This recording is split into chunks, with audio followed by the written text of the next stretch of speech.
Good morning everyone, Shubho here from FragranceBD again, and this time I'm going to talk about another fragrance, and this is going to be my first bottle from the house of Bortnikoff.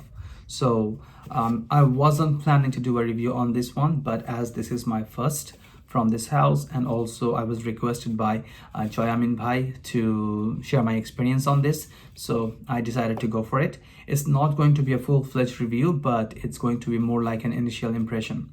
So let's talk about it. So this is Bortnikoff Sayat Nova. So this is the presentation. As you can see, the perfumers for this fragrance were Dmitry Bortnikoff and Rajesh Balakrishnan. And so let's talk about this one. So this came out in 2020. This is a 2020 release, and the first batch was sold out in Lucky Scent within a day, I think. This was released as a limited edition. So this says that how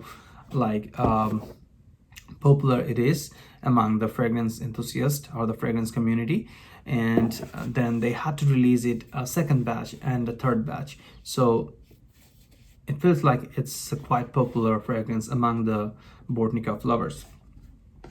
And so let's start talking about the presentation. So as you can see here,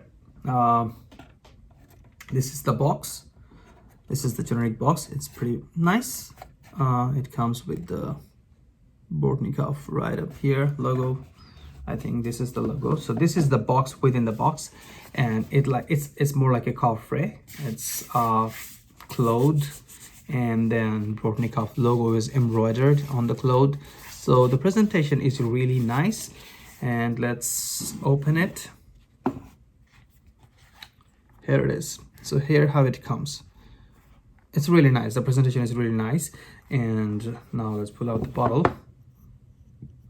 Bottle also looks nice. Like the cap is beautiful, wooden, and there is a nice golden metal plaque in the center. I think all Bortnikoff bottles are similar. So it's pretty beautiful. And look at the color of the juice. So I actually split it some, so I have this much remaining. So it's dark. It's really dark. So they have released in the first batch was released as a limited edition, and then they had to release as said earlier. And the first batch was dark. The second batch was little lighter because of the oakmoss they have used. It was different, and this time this is again dark. So let's talk about the notes.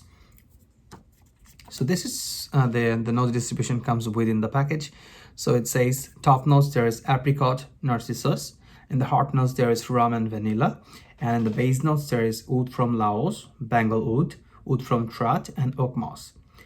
So now let's see what I get from this one. I have been wearing it for last 2 days, so I have a slight idea how it progresses. So let's spray this. One spray is enough actually. So here is the catch. The moment I spray it, for the very first few seconds, I smell a little bit of fermented smell, like fermented rotten notes. I'm not sure why, but probably because of the rum. It's like a fermented smell. So, and then it becomes dark woodsy notes, and then I get a little bit of apricot. So yes, so that's what I get in the opening. It starts with a fermented. It smells a little rotten to my nose. It maybe is subjective to my nose, but I'm not sure. And then there is the dark woodsy vibe, and then I get the apricot. So that's the opening. In the progression, after like few minutes, it becomes sweeter. It becomes more pleasant, more soothing to the nose. Yeah, probably because of the vanilla. And then after like an hour or like hour and 10, I didn't count the time, but yeah, it's more like that. It becomes mostly like oud, like all the oud combinations, and yeah, the dark oudsiness and the like rum, vanilla all stays there. So that's what I get in terms of the notes. So in terms of smell, whether I like it or not, it's like, except for the first few seconds in the opening, it's a quite like nice fragrance, nice in terms of like those who loves oud and dark fragrances, they are going to love it. So, but I am not a big fan of ouds. I'm more like a gourmand fan. But there is vanilla, but it doesn't make it like more, it makes it sweetish, like a combination of oud and sweetness and like the woodsy thing. So in terms, it's a beautiful fragrance. So those who are going to, who loves oud and dark fragrances, they're going to love it. In terms of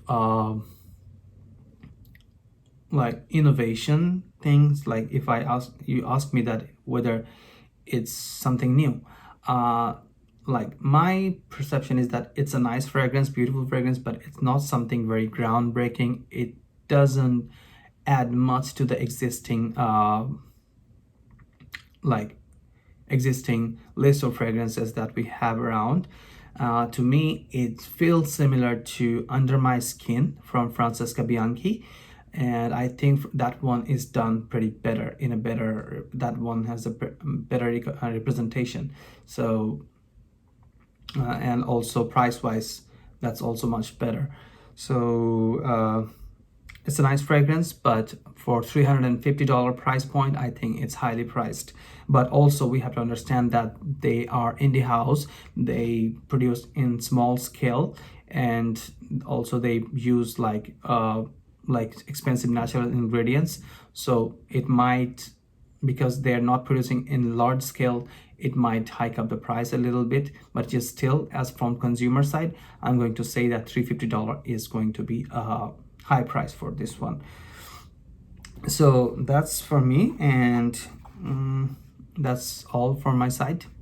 Thank you for watching, and this totally from my like subjective perception. I think like many people like it, so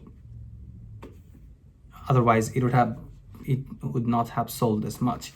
And also there has been some positive reviews, like positive comments in the fragrance community. So this is actually nice, but I think that it's a little bit overpriced. So that's it from me. Thank you. Thanks for watching.